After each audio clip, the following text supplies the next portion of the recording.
Welcome to Thursday evening. Welcome to our webinar, Making Money Moves. If you're here early, yay. We're going to give everyone, as usual, maybe like I always say 2 to 3 minutes to get started, but just in case people are getting home from work, getting settled, or like jumping in their car from work, who knows. But so I'll give people 1 or 2 minutes and then we will get going. And I think we are streaming live from LinkedIn. So if you're on LinkedIn, hi. It's good to see you. I think I always forget to say hello. so, so yes, welcome everyone. And we will be starting in, I think the next 2 minutes is my thought.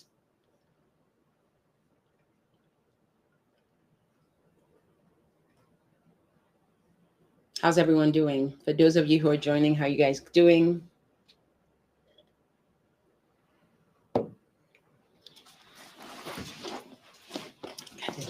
Get comfy.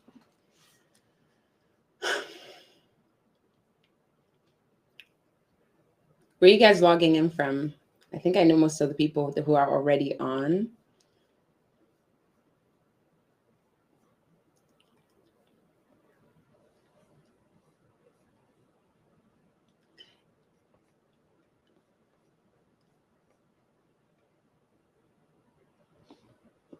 Okay. Every time I do this, I start the countdown and I'm like, it's slower than I thought. Hi. Hi, Linda. How you doing? Hope you're doing well.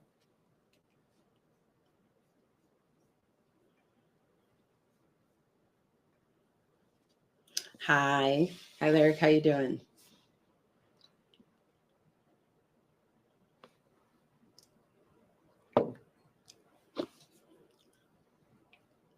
I'm kind of excited about tonight's topic.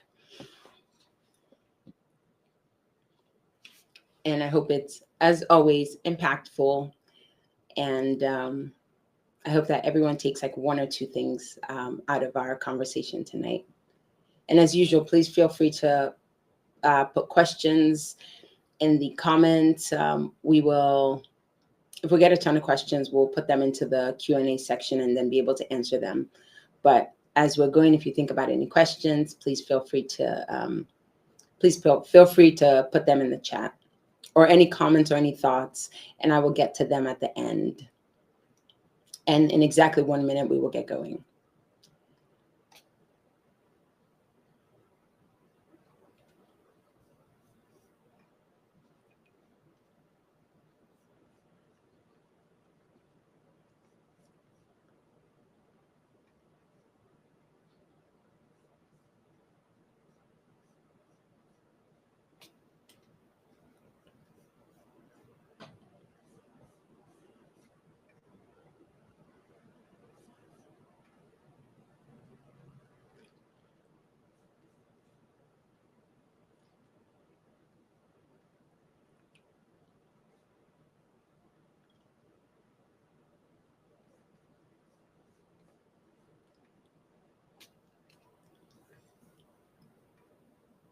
Okay, let us get going. Welcome, everyone.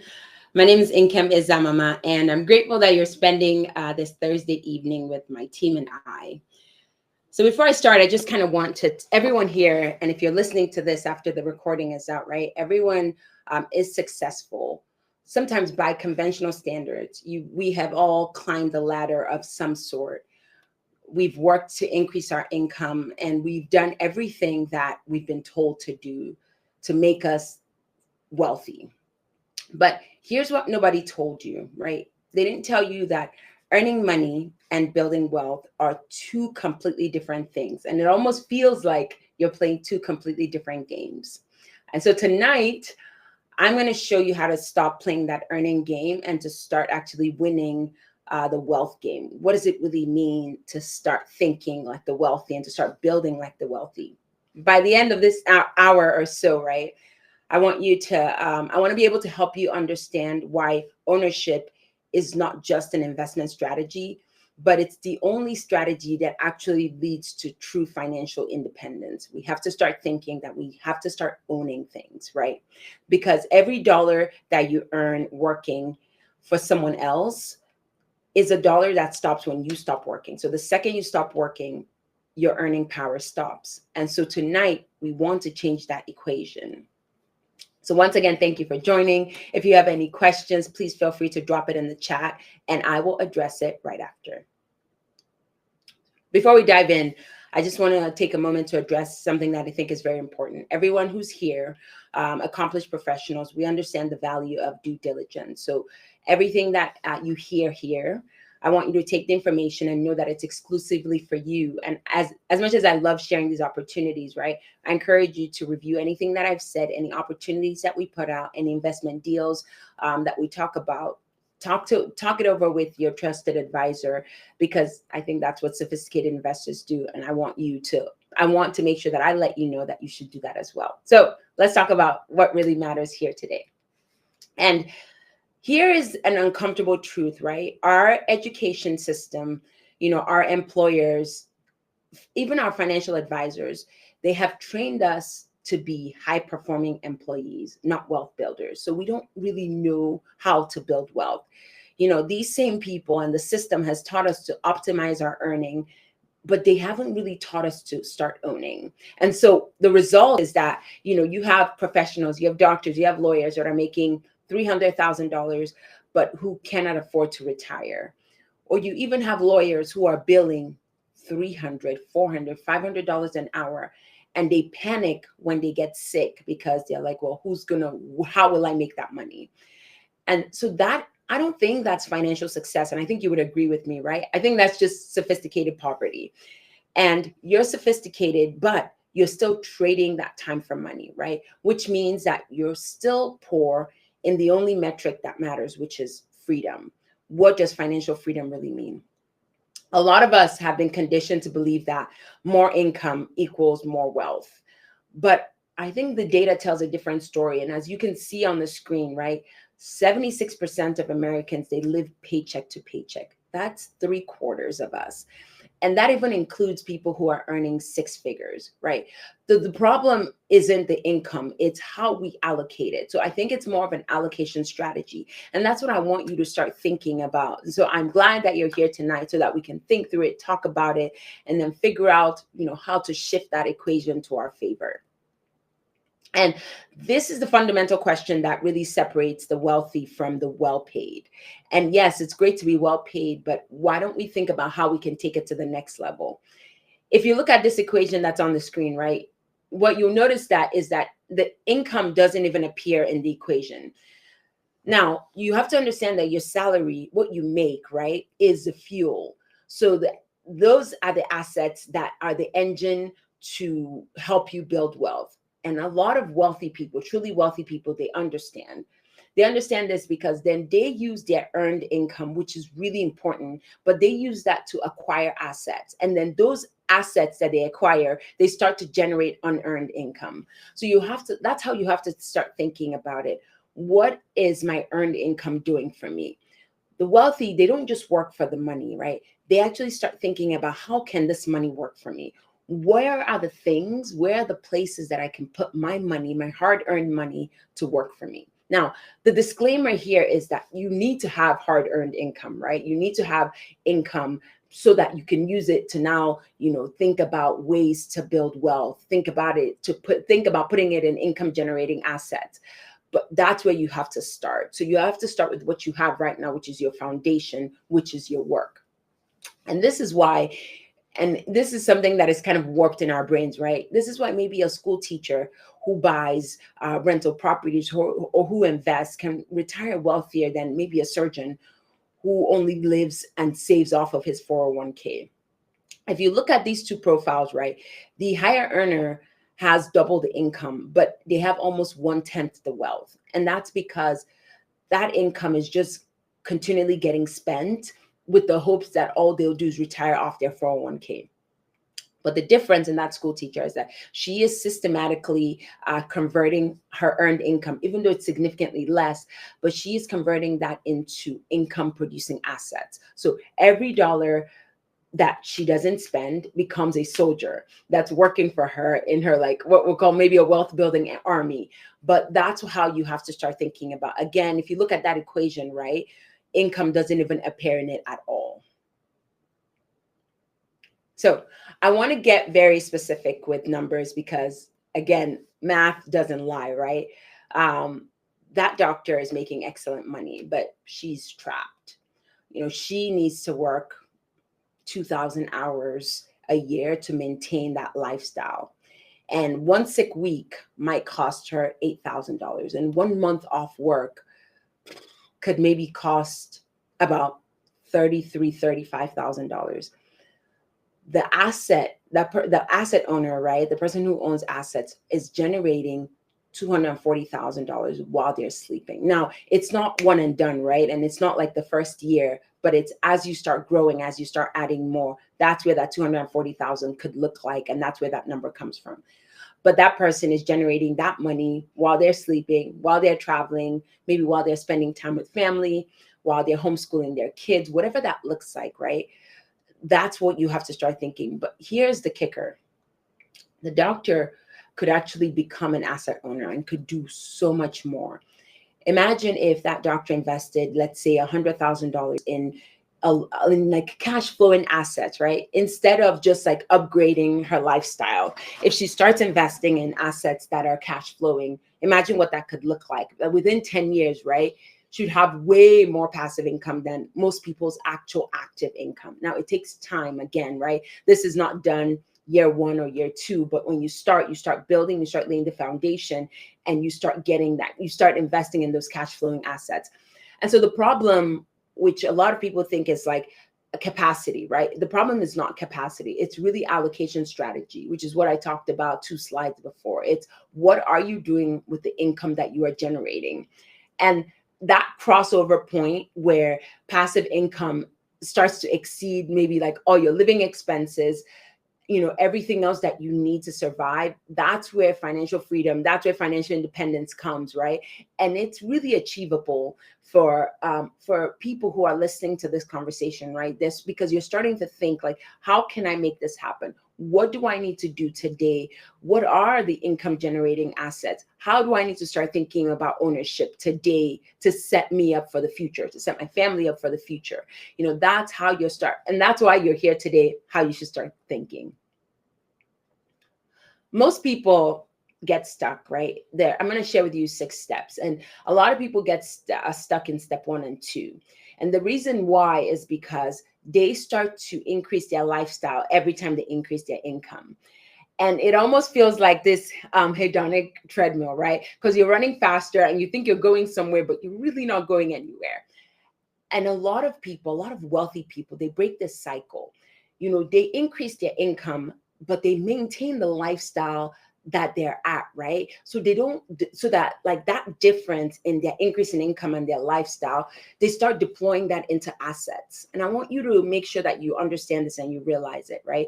Step 1, which I told you about keeping your job as the foundation, right? Step 1 is about maximizing your earning power. So that's really becoming excellent at what you do, maybe negotiating your work, potentially even changing careers for higher income.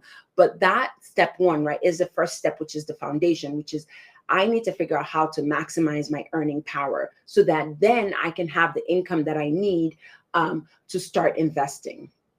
Now, step 2, again, I told you step 1 and step 2 is where a lot of people get stuck, because step 2 is maybe living at your means, right? It's not living cheap. It's not by any means living very, very cheap, but it's living strategically. And the target is maybe a 30% savings rate. That's what you're thinking about saving, because you're going to use that. That is going to be where you start thinking about investing from. And step 3, I think, is where a lot of people fail. So these are the steps to like how to start thinking about ownership and building wealth. And the reason why step 3 is where most people fail is because they save money, but then they don't know how, where to deploy it strategically. Remember, I told you it's about asset allocation. So where are you putting these funds in, right? So your savings account, if like it might get you, your actual savings account will get you like, I don't know, 0.5 or something. And maybe if you did a high yield savings account, you might get like 3-4% depending on the bank. But that still isn't investing, right? It's still just parking the money somewhere. Real investing actually now, so you have to start thinking about like, where can I deploy the capital? How can I deploy it into assets that are generating 10 to 15% annually, right? That's when your money starts working for you. So what are the vehicles that you can use to get that? Now, this is kind of where it starts to get a little exciting, right? Which is like step 4 to step 6, because this is where compound growth starts to take over.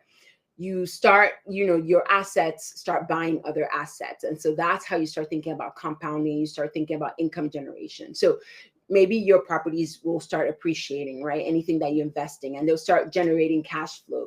And then your equity becomes, equity from one thing becomes down payment for more properties or more investment opportunities. So step 4, I think, is more about direct ownership. So it's more than just like owning stocks. Like if you're just a minority stakeholder in a company, right, where you don't have control, but you need to start thinking about, okay, how can I start owning assets that will help control my income stream? So you have the foundation, which is your work, and now you're building your saving, and now you're deploying it into different investment vehicles that can get you 10 to 15%. And that's when you start thinking about ownership. Step 5 is where you start thinking about like intelligent leverage, right? You start thinking about diversification. You start to use the equity, maybe the equity from one property, and you use it to invest in 1, 2, use it to acquire more. And you start spreading risk across many different markets, many different property types. So that's what step 5 looks like. It's where you start becoming a little bit more savvy in what you're doing and how you're using your money. And then step 6 really looks like financial independence. It's when your assets, all the things that you've invested in, when they start generating enough passive income to cover your lifestyle, right? That's when you start thinking about, okay, I have reached financial independence, financial freedom. Now, this isn't easy, right? This takes a lot of education, strategy, dedication, growth, and it takes time. So it's not something that will come in a year or 6 months, right? It takes like really being creative about how you are growing your assets and thinking about diversification. And this is truly how people start to build generational wealth, which is a word that is thrown around, right? It's really not through saving, but it's through just thinking really deeply about systematic asset acquisition, right? So it's like, where can I put my money in? Where can my money grow? What can I use that growth to continue to do to help further the growth? That's what you should start thinking about when you start thinking about like, how can I systematically grow in order to get me to financial independence? And at step 6, right, you've achieved what like less than 5% of the population ever achieves, which is like true financial freedom, true financial independence. Like I said, it's not easy. It's not like a 6-month journey, a year journey, man. It's not even a 5-year journey, right? But it's really, but in that time, there will be so much growth that maybe the next 5 years, then this really becomes a very, very big possibility. Now, I will tell you this, right? Real estate is maybe one of the only asset classes that gives you multiple different ways to make money simultaneously, right? Your tenant will pay you rent every month. And so that's how you're getting cash flow, right? So that's one. And then the property will increase in value over time, right? That's appreciation. So you now have cash flow, you have appreciation. As a real estate investor, you're going to get tax deductions, right? You're going to get it from depreciation. So as the property is depreciating, the actual property is appreciating. So as you're getting depreciation, the property is appreciating. That's tax benefit. So you have cash flow, you have appreciation, you have depreciation, and then inflation. So what inflation will do is it'll make your fixed rate debt, so like what you're paying, 5% debt, it'll make it cheaper over time while your rent is still increasing. So that's how when you hear the word like inflation hedge, it's that inflation's happening, but your interest rate is staying the same, but your rent in the property is increasing because of inflation. I want you to test me and show me another investment class that works just as hard for you as real estate does. And this is the reason why, and this is what excites me, right? It's the reason why truly 90% of millionaires own real estate. That's why a lot of them make their money through real estate. It's not because that they love being landlords, right? But it's because real estate really provides those multiple return drivers, right? That will compound over time. I told you this is a long-term mindset. This is a long-term play. And that is why tons of millionaires actually make their money through real estate. So while stock investors will hope for like 7% annually over time, right? As a real estate investor, you start systematically thinking about how you can achieve 12 to 15%. And you can really do it through these 4 pillars that we just talked about, because they're all working together to help you achieve that goal. That excites me, if you can't tell. So I want to talk a little bit more about the tax benefits, because, the tax benefits alone can be worth 20 to 30% of your investment, even just in the first year, right? Because you're making money, you're saving on taxes, and you're building wealth simultaneously. That's the beauty of I almost feel like it's like a beautiful irony, right? Because the IRS lets you depreciate the property on paper, right? But the property is actually appreciating in value.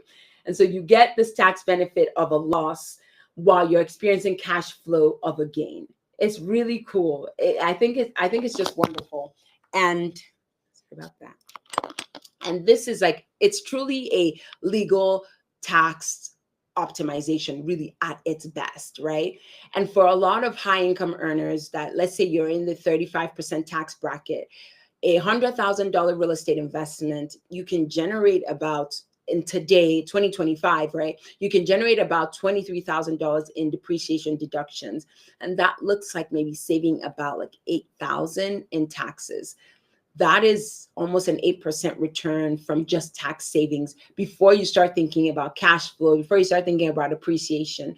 And so when you add all these benefits together, that's what makes it really exciting.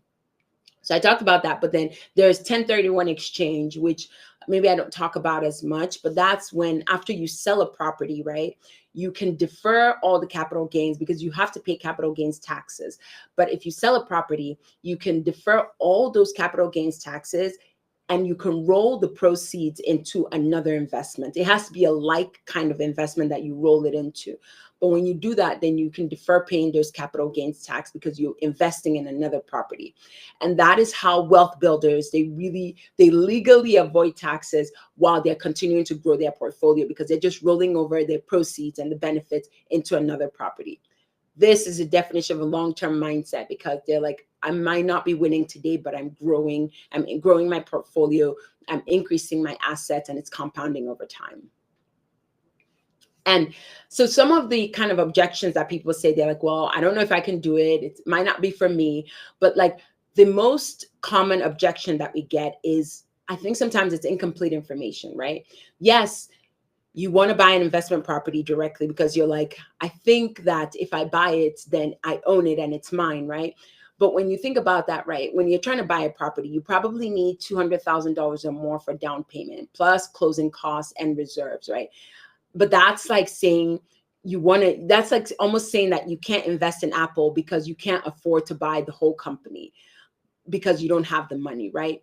But that's the cool thing about syndication, because with syndication, right, you can pull all your money together and you can pull it with other investors and you can buy institutional quality properties. So you can buy big properties where you're still an owner of it, but you're sharing the risk. So instead of buying a $300,000 duplex by yourself, right, you can own a piece of like a 25 million or $30 million apartment complex, and you are still an owner. And the economics are so much better, right? The management is professional, so you don't have to manage it yourself. You don't have to deal with tenants and toilets.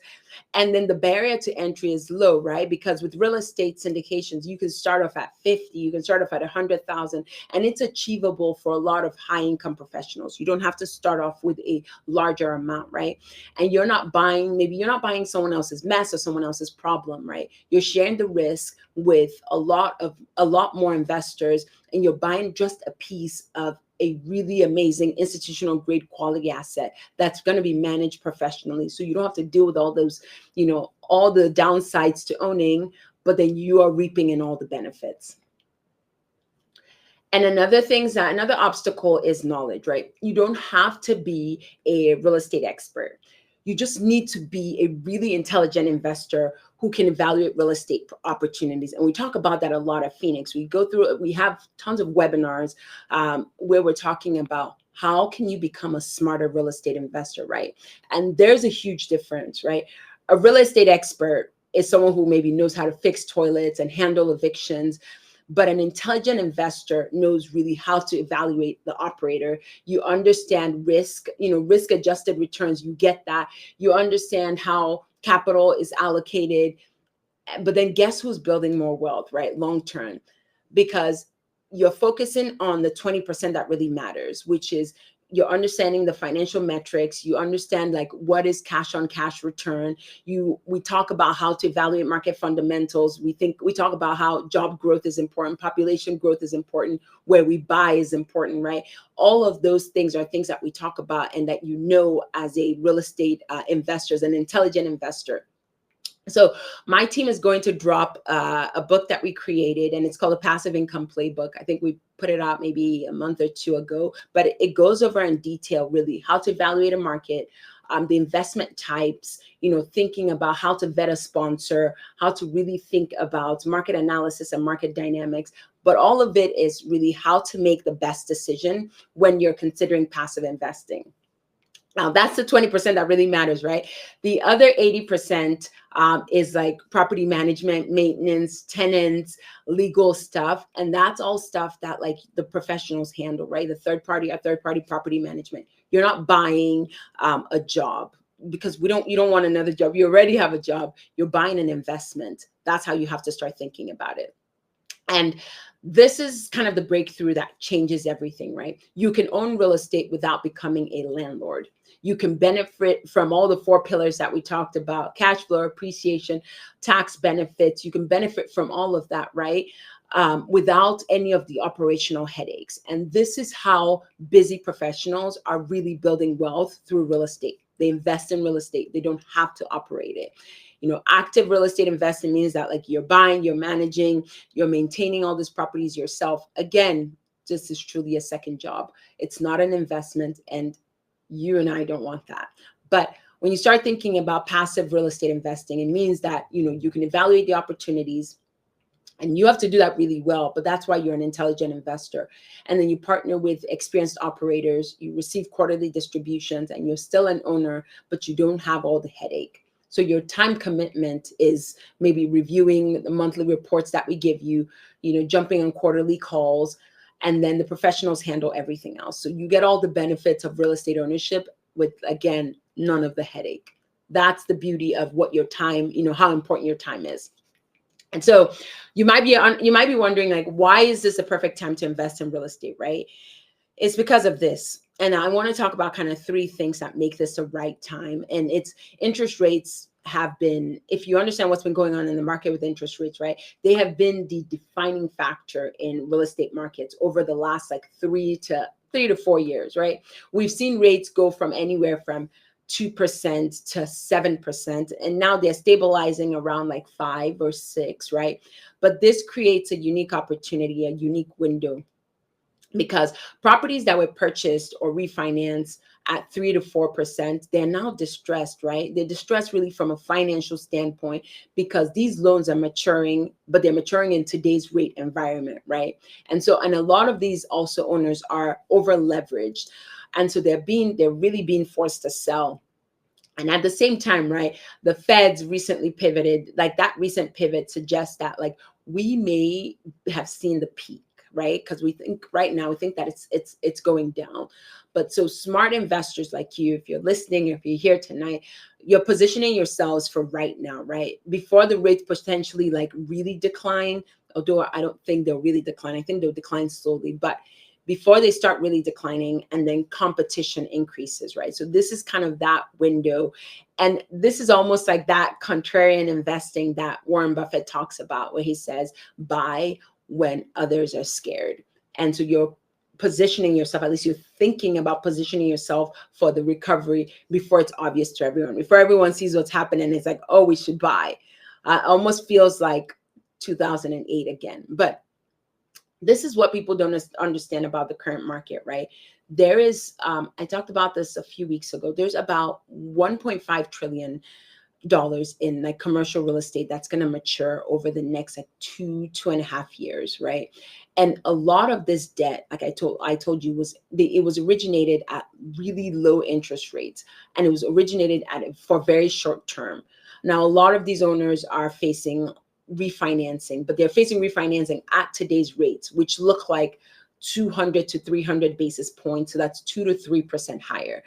And think about that, or even more than that, but that's like significantly destroying their cash flow. So they can't refinance, they can't hold. The only thing they can do is sell, right? So it almost creates like this motivated sellers because they need to sell, but then really like they as much as they're motivated, right? They're still selling below market because of what's happening with like their interest rates and the fact that like it's financially distressed. So what you have is that like you also have institutional investors who have maybe stepped back a little bit from the market. So it's like less competition, but for really, really quality deals. This is what happened, I told you, in like the 2008 to 2012 era. And a lot of investors who invested then, right? And now think about that, that's 10, 12, 15 years ago, right? Those people have built generational wealth. I told you it was over time. And so right now, I don't think like it's not really going to be a crash, but we're really positioning ourselves for opportunities so that when the market dislocates, right, you're right there. Like we are right there to benefit from that. So another thing I just kind of want to touch on is that demographics, we don't think about this, but they really drive market demand. And the demographic trends today, they're really favoring rental properties. Millennials, all of us that were born, can't remember the years, 81 to 96, right? We are the largest generation in history right now, and we have surpassed baby boomers. And the millennials are in their prime household formation years. So that's like building a family, living, they're getting married, they're having kids, they're needing larger living spaces. But what you notice is that this generation is also the most mobile generation. They're changing jobs, they're changing cities, they're traveling more than like the previous generation, right? They're not buying as much anymore as you would have expected the baby boomers to buy in this like same season of life. So that creates this sustained rental demand, right? Because the and supply is kind of staying the same, but the demand is going up before they maybe transition to home ownership, right? But that right now is this peak of rental demand. Plus, there's this idea of like continued urbanization. So people are moving to job centers, they're moving to like high growth markets. And all of that again is like this sustained demand pressure, and it's all for rental. So when you think about that, right, that's how you think about. So we just talked about what is happening with interest rates, and also now what's happening with the demographic market. All of this kind of really cool convergence doesn't happen often, but it has created really motivational sellers and favorable financing, right? And then that strong demand. Again, it feels like 10 or 12, 15 years ago. But this time, I think as you're listening, a lot of us are more prepared for this time around, right? This time, maybe we have capital that's sitting that we're looking for the right ways to deploy it. This time we understand the game. We're more educated, right? And so we have smart money that is already moving, and we're positioning ourselves for the right time. If you also think about it, and I've talked about this as well, like private equity, they're waiting to deploy almost 250 billion, and they're looking for distressed real estate opportunity. Even pension funds are also increasing their like real estate allocation. Family offices are buying aggressively. So everyone understands kind of what's going on today. And so the question I want you to be thinking about is, the question is not like, should I invest in real estate, right? The question is, can you afford not to invest in real estate, right? Because windows like this, they don't stay open for long. It's just like a really cool opportunity where everything is kind of coming together, and then figuring out the right time to start deploying capital. And in 2009, a lot of us when real estate was cheap, right? A lot of people were too scared to buy. And then by 2012, it was very obvious. And at that time, prices had recovered and things just became too expensive. We are at that window right now, like that 2009, 2011. And so the question is, will you move with how smart money is moving, right? Or will you just kind of watch at the sidelines, watch from the sidelines, and kind of regret it later? That's what I want you to be thinking about. And that's what brings me to tonight's opportunity, which is the rise. It's not just an investment opportunity, right? It feels like the right entry point into this ownership paradigm that we keep talking about and that we keep thinking about, right? How do I move from, just working and just making to now start thinking about owning? It's how you go from how can I get my time back, because now your money's working for you instead of just you working. It's about how can I also take our power back, because now we're building assets instead of just earning income. And that's the step, right? It goes from just making to start owning. Almost feels like also questioning, like, how can you take your peace back? Because at the end of the day, your goal is financial independence, financial freedom, and so that you have the ability to choose, right? To choose the type of life that you want. So I want to show you exactly what this looks like. This investment opportunity is only for accredited investors, and that's that. So if you have heard about this opportunity and you're ready to jump in, our team is going to put a link to our secure portal. Now, this portal has all the information that you need. So it has the detailed investment deck. We'll go over it today, but it has that so that you have access to that.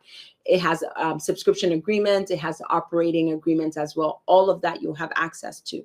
And at any point, like I said, please feel free to drop questions in the chat, and then I'll be able to answer it at the end.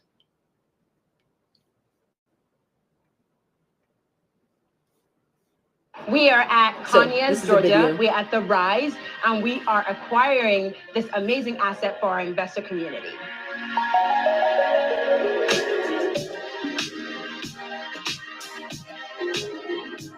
Today, we are doing due diligence, and the entire team is here. So we are looking at every single property. We want to make sure that what we assumed on paper is actually what we see in real life. But we're also doing financial audits. We're looking at the rent receipts. We're looking at everything on paper as we compare what we're about to purchase.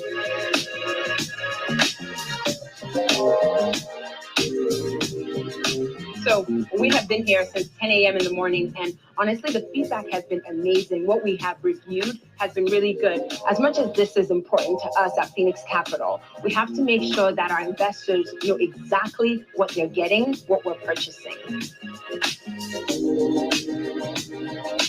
So I've had the opportunity to go into some of the units and actually walk the units. And this is a pretty new property. It was built in 2022. I can already tell that our maintenance cost is going to be low.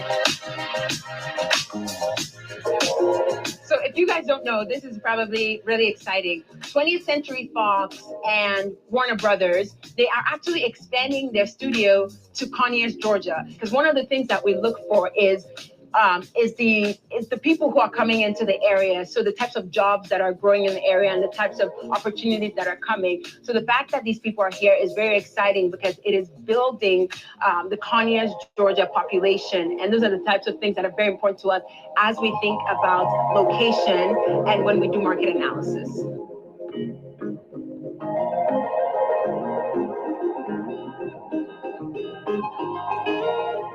What's even better is proximity to Atlanta.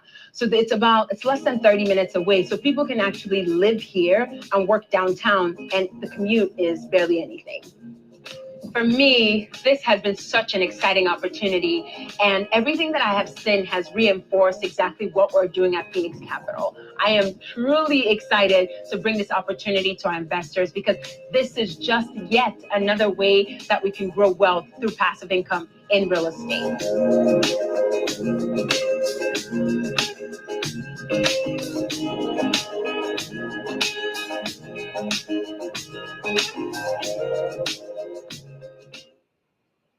Okay, so let me tell you a little bit about the Rise.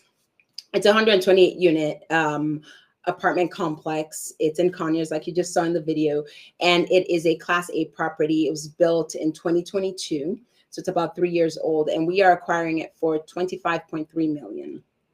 It is, and we got very favorable financing. I just talked to you about what's happening with interest rates, and we are getting fixed rate of 5%, and it's truly located in the path of Atlanta's continued expansion, and we know how much growth is happening, but the numbers are just the beginning, right? I want to show you why kind of the area is really special. Within a 30-minute drive, you have almost 19 billion that's in committed corporate investment. So these are things that are like shovel already in the ground, that's already starting. And like I said, these are not announcements, these are not promises, they're actual projects that are already going, and they're going to bring in about 20,000 jobs to the Atlanta MSA, so the Atlanta area in general, and Conyers will benefit from all of that. This is the importance of market analysis, and this is kind of why that passive income playbook is really good, because you will learn and you will understand the reason why we select certain areas and why we only invest in certain markets. It's where the growth, it's growth trajectory, it's where it's going. And this will be a snippet of everything that I tell you tonight. Just know that the full investment deck will be available in the portal, and you can always get access to it. So I want to talk about returns. A lot of our investors, this is kind of one of the first questions they ask. What are my returns? What am I getting? How can I start positioning myself to start owning? And for this deal, we structured the investment into two different options and two different classes. We have Class A, which is for investors who just want steady, predictable returns, but it's at a lower risk. So you're looking at about 10% average annual return. And then Class B, it's really for those who want to participate in the upside potential of the property's growth. So you're thinking about profit share at the end based on appreciation. And so that looks like around 16.1% average annual return. So that's on a yearly basis. Both of these, otherwise, you will receive quarterly distributions. You will all these different classes. You will still benefit from the tax advantages that come with owning the property, which is depreciation. Okay, so I want to walk you through what a sample $100,000 investment looks like for Class A and Class B, and this looks like kind of year on year. Like I said, either one, you're going to receive quarterly distributions, and that will start about first quarter after we close. So after we acquire, a quarter later, after we kind of go through stabilization of the property, you will start getting distributions. So you start getting returns, and those will pay out until we exit and we sell the property. And the reason why I kind of want to break this down so that you can see it is that so that this doesn't just become like theoretical returns for you, right? You see that they're based on our conservative underwriting, but also a proven ability to execute with similar business plans that we've done. And so this is a sample Class A investor, and the projected returns you're looking at getting is, this one is kind of steady, and it's 10% every year. So that looks like $10,000 yearly. And then you'll get full return of your capital in year 5. And the projected return is going to be $150,000 because 10% every year. And so you're looking at 1.5, so 1.5x your initial investment. Like I said, this is steady, it's predictable cash flow throughout the entire period. And then Class B, this is a sample $100,000 investment. And I did 100 just so that it's so you can see a clear comparison. But the minimum investment for this class is $50,000.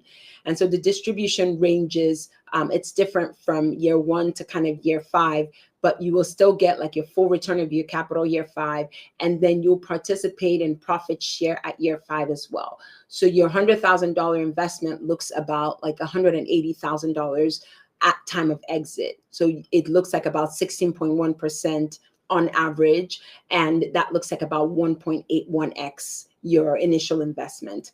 If you're thinking about like which one should I pick, right? Think about your risk appetite and think about how much cash flow you need today. If you can kind of help yourself answer those questions, it will tell you whether you want to be in Class A or Class B. And this is kind of where it gets really exciting. I just want to give you an example. I told you about, the physician and the teacher and what the example looks like. But let's say that you decide to invest in the RISE, right? And you did $100,000 in Class B. Over 5 years, right, you receive $180,000. Now think about if you reinvested that $100,000 in another deal, right? and then let's say another one comes and you roll it over so you don't pay capital gains. And then 5 years later, right, that 180 now looks like 326, or it could be better. But this is the kind of like just like conservative underwriting, conservative numbers.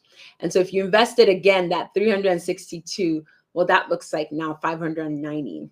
And if you invested that 590,000 for another 5 years, right, that looks like over 1 million. Now this is 20 years, right? This is not like 1 year. So you didn't invest $100,000 and made $1 million in a year, right? This looks like something that would happen over time, and it's compounded and it's strategic. And that's what it looks like over 20 years. This is not get rich quick. This is truly get rich systematically. Again, this is long-term, right? So you're thinking long-term play, long-term gain. And the beautiful part is like you're doing this while you're still continuing to excel in your primary career, whatever that is. And also you're doing this while you're diversifying in other different asset classes, asset types. That's how you have to start thinking about, again, wealth generation and ownership. I talked to you a little bit about kind of the benefits, the tax benefits. And one of the most powerful benefits for real estate investors is tax efficiency, right? And for every property that we invest, we do cost segregation so that we can get depreciation, and then you can get bonus depreciation. So through depreciation, right, you can reduce your taxable income significantly. So for someone in a high tax bracket, this can be worth thousands of dollars annually. And this is the tax code. Like it's written to really incentivize real estate investing. So my question is like, why don't you take advantage of it? You know, say on a $100,000 investment, you could get $23,000 in depreciation. And then, you know, and you're using that. So if you don't use all of that, it rolls over into the next year. So a lot of my investors are not a lot, but some are first-time investors. And so at least they're first-time investing outside of their primary residence.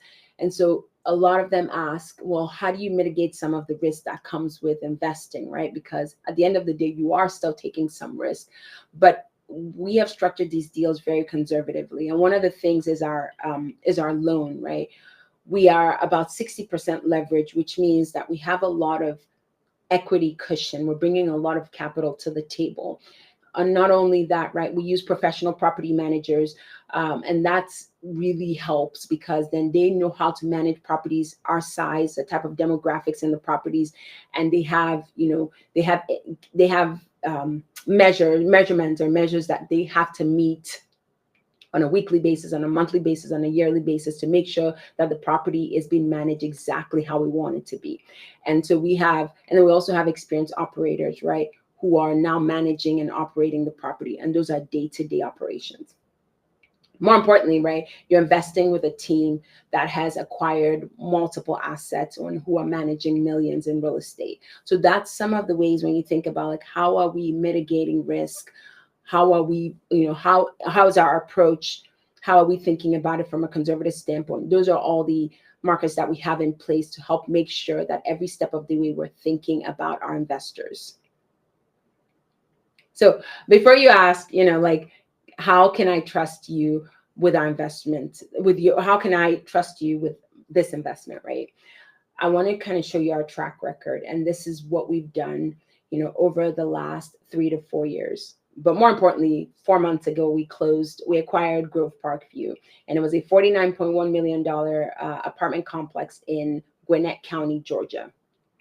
Our Grove Park View investors, we said 1 quarter after closing, we'll start distributing, and they're going to get their first quarterly distribution next month. It's not someday, it's not eventually, it's we hit the ground running, and we started the work that needed to be done to be able to manage our properties really well. And so the business plan is working exactly how we projected, and maybe not exactly. There are things that we had to, you know, like fix along the way, because not everything that we saw on paper when we got into the properties, there's certain things we needed to fix, but that's just part of owning, right? But the systems are in place and the team is proven. So our investors are starting to get returns back. They're starting to get distributions. And so the rise is that next step in the journey. And it could look like, this is what it could look like for you, right? If you join in and you become part of this. And alongside our amazing investors and partners, we've been able to invest and acquire in assets totaling about $95 million in assets under management. And we are very excited that the Rise is going to be our next opportunity that we are adding to our growing portfolio. So we are very grateful for the journey, and it's thanks to investors like you on this call.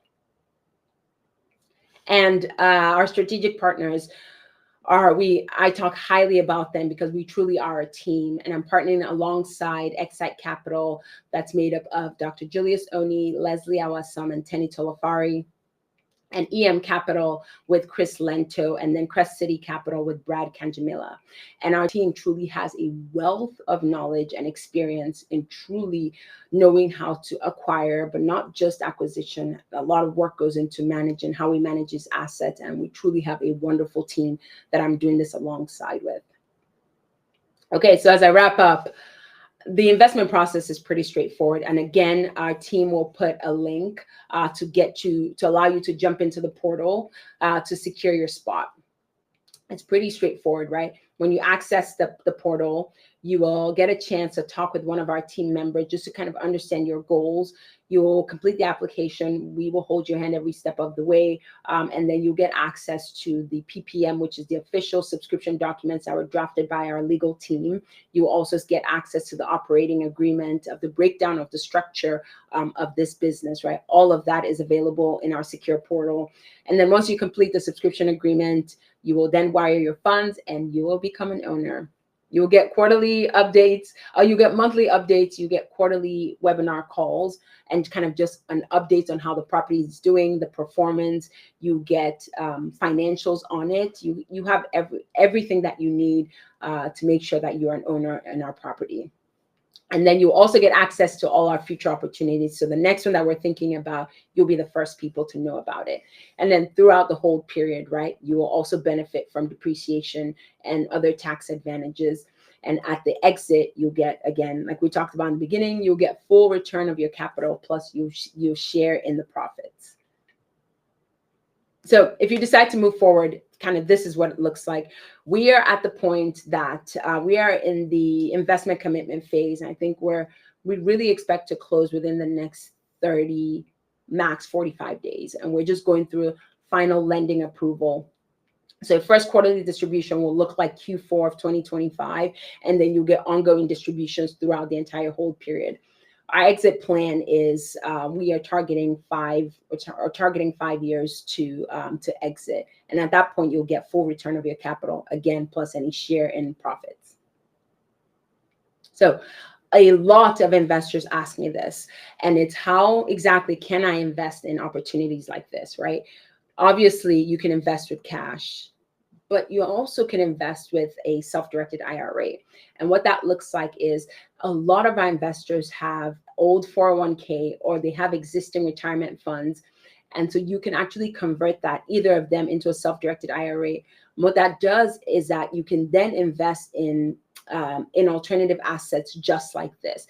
It really allows you to diversify beyond like just traditional stocks that you have access to, maybe stocks and bonds that you have access to with your retirement account, but you're still maintaining all the tax advantages in that retirement account.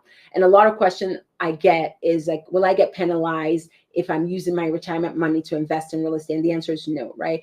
Because it truly is, you're investing from that IRA straight into the Rise. And so you physically don't get access to that money until you qualify to get access to that money. So you're not penalized, you're not taking the money out. And that's something that a lot of my investors ask. Okay, so you might be thinking as you're sitting, like, I'm at a crossroad, right? You can continue on the path that you're on, which is work hard, earn more, but still trade that time for money. And maybe you're still thinking like, what if something happens to me today? What if everything starts unraveling? What ownership do I have, right?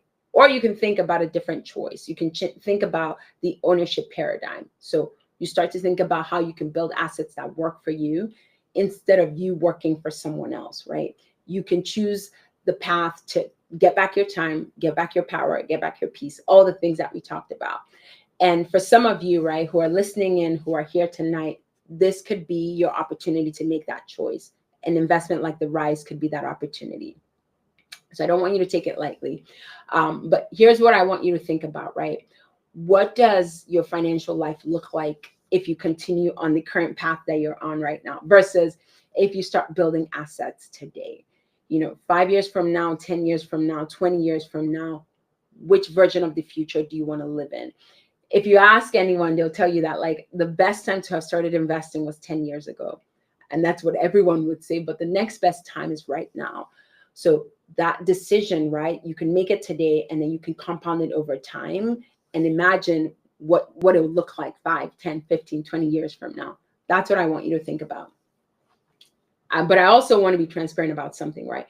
These opportunities, they won't be available indefinitely. And we are at about 90% subscribed. The Rise, a lot of our investors loved it and they wanted to jump in very quickly. So we only have space for a limited number of investors to still come into it. So if it's something that you're really thinking about, I would say, click, I would say, get into the portal, fill out your information, talk to one of our team members. And if you have any additional questions, and then secure your spot. Because another thing to think about, right? The market conditions that we're at right now, they have allowed us to acquire properties like this at a discount, but they won't last forever because we're going to get to 2012 again, where things will start picking back up, right? Right now, interest rates are kind of stabilizing, institutional money is flooding back. And so these opportunities will start becoming scarce again. So the question is this the right time for me? Or why isn't this the right time for me?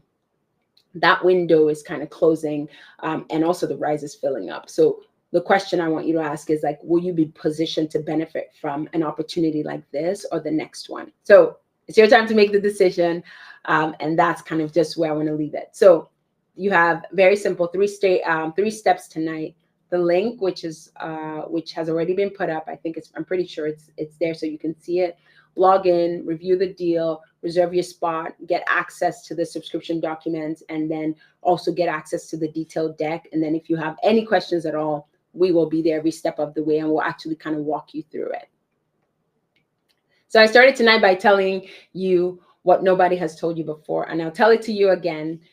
Earning money and building wealth are 2 completely different games. Which game do you want to play? The Rise could be your opportunity to start building wealth. It's your opportunity to stop trading time for money, but really start thinking about building assets that really work for you. And so it's your chance to start thinking about how you can create financial resilience and that you don't have to depend on your ability to work 2,000 hours a year or whatever else that looks like for you. For some people tonight, right, this is your entry point into starting to think like an owner, starting to be an owner. So my only question is, are you ready to kind of step into this new wealth paradigm? Again, the choice is yours. I am here. Our team is here. If you have any questions at all, if you want to just understand who we are, what we're about, even more details about the deal, we would love to meet with you.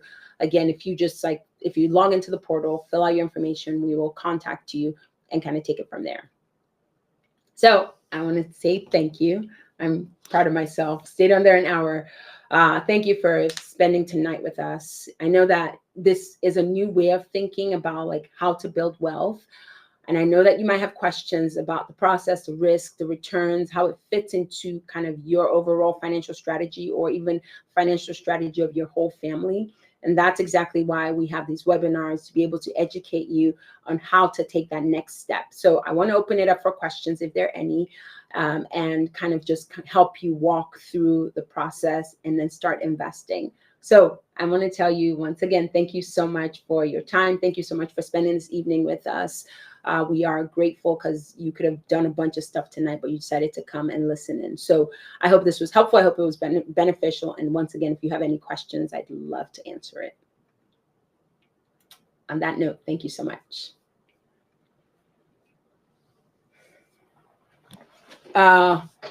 Wouldn't someone have to pay so much after many deferrals? So can you elaborate on that question just a little bit more? Whoever asked it, I'd love to answer it. So if whoever asked that question, if you just kind of want to elaborate on it, I would love to answer it.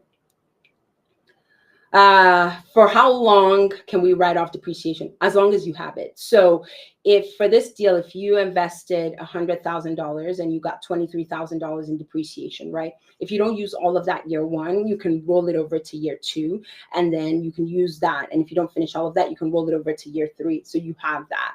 Now, I want to say something that sometimes some of my investors don't know, and I want to bring it up. And good question, George. Is if you invest with your self-directed IRA, or if you invest with an old 401k or an IRA, you convert it to a self-directed IRA, you will not benefit from depreciation, because that IRA is a tax-saving vehicle already. And so all the money that you're getting, all your distributions are tax deferred. So while you are investing with your IRA, you are not going to be able to benefit from depreciation. So I know you didn't ask that, but I know two of my investors asked that, and it changed them.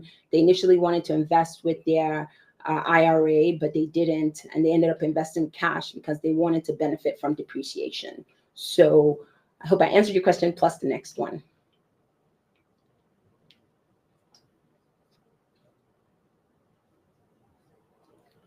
I think you said one more question. Okay, perfect. Is $23,000 and $100,000 just? Nope, it's not for the first year. I read your mind. You get it in the first year, but you have access to it. So you have, for the life of the deal, you could just use it. So you have it until you run out of it.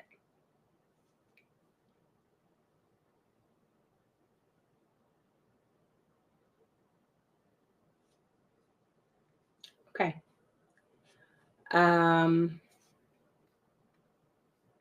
Okay. So I'll give everybody a second. If whoever asked the first question, if you want to clarify, but if you don't, maybe I can reach out to you afterwards and understand what you meant, and I can explain that a little bit better. But if there are no more questions, it's 7:02. I'd love to allow you to get back to your evening. I just want to say thank you to everyone who jumped on the call. And if you have any questions at all, please feel free to reach out to me or a member of our team, or jump into the portal, and then we'll be able to reach out to you and go from there. But on that note, have a very wonderful evening.